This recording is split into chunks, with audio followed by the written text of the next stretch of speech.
अस्सलाम वालेकुम स्टूडेंट, कैसे हैं आप? उम्मीद है कि आप खैरियत से होंगे। हम उर्दू ज़बान में अक्सर ऐसे जुमले इस्तेमाल करते हैं जैसे कि इस गलतफहमी में मत रहना कि वो यहाँ आएगा, तुम्हें तो बस वहाँ जाने की पड़ी है, मेरे मना करने के बावजूद भी उसने झूठ बोला। अब इसमें देखें कुछ टर्म्स इस्तेमाल हुए हैं जैसे कि इस गलतफहमी में मत रहना, तुम्हें तो बस अपनी पड़ी है, या मेरे मना करने के बावजूद। अब ऐसे जुमलों को जब हम इंग्लिश में बोल रहे होते हैं तो वो कौन से स्ट्रक्चर्स होंगे जिसके ज़रिए हम आसानी से इनको इंग्लिश में बोल सकें। तो आइए वन बाय वन इस लेक्चर में पढ़ लेते हैं। पहला जो हमारे पास स्ट्रक्चर है वो है इस गलतफहमी में मत रहना की। इसके लिए हम इंग्लिश में क्या कहते हैं? Do not have this misconception that. फिर उसके बाद हम क्या करेंगे? जुमला इस्तेमाल करेंगे। जैसे कि इसका फार्मूला बनेगा, देखें, do not have this misconception that के बाद हम क्या कर लेंगे? आगे सेंटेंस का इस्तेमाल कर लेते हैं। जैसे कि देखें, मिसाल के तौर पे, इस गलतफहमी में मत रहना कि वो यहाँ आएगा। इस गलतफहमी में मत रहना कि वो यहाँ आएगा। Do not have this misconception that he will come here. Do not have this misconception that he will come here.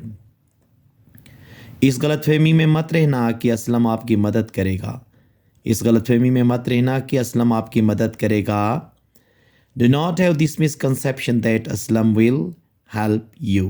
अब देखें ना, ये do not have this misconception के बाद that लगा के हम क्या करते हैं? आगे जो सेंटेंस है वो बोल देते हैं।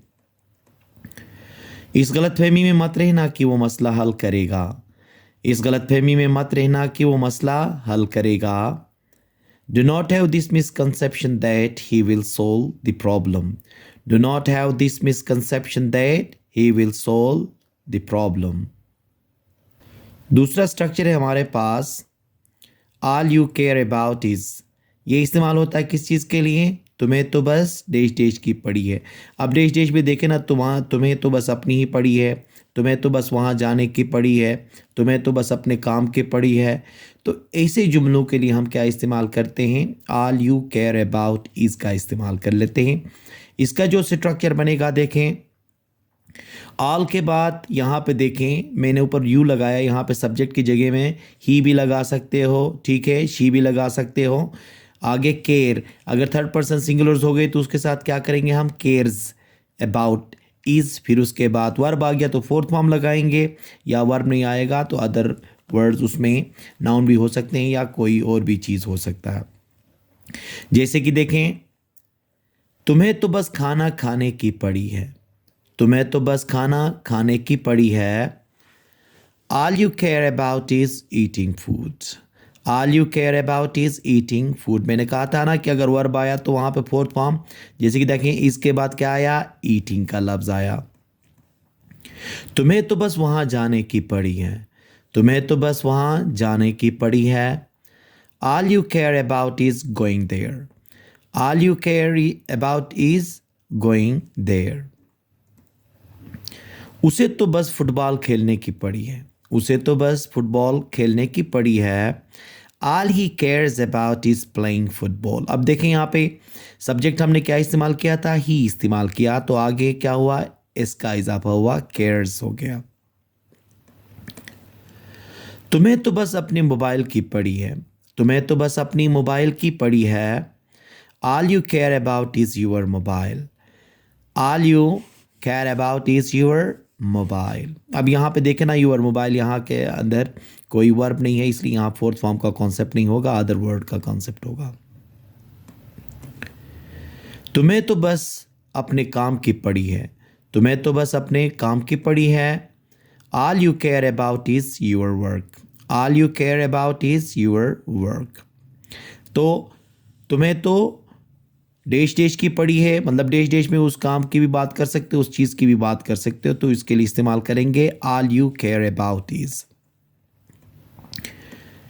तीसरा है हमारे पास डिस्पाइट माई रिफ्यूज़ल।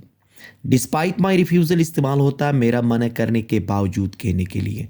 जब कोई बंदा आपके मना करने के बावजूद कुछ काम कर लेता है तो उस वक्त हम ये इस्तेमाल कर लेते हैं।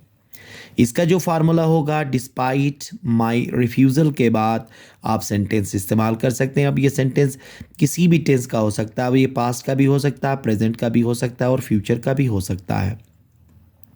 जैसे कि देखें, मेरे मना करने के बावजूद भी वो यहाँ आया है। मेरे मना करने के बावजूद भी वो यहाँ आया है।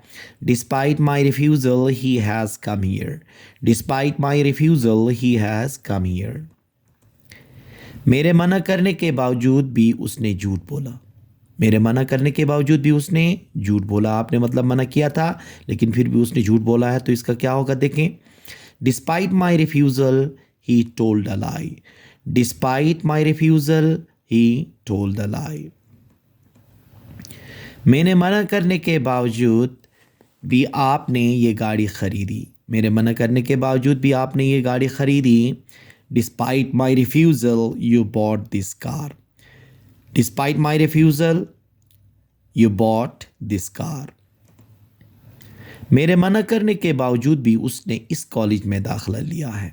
तो क्या होगा देखें। Despite my refusal, he has taken admission in this college. Despite my refusal, he has taken admission in this college.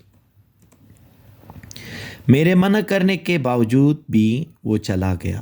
मेरे मना करने के बावजूद भी वो चला गया।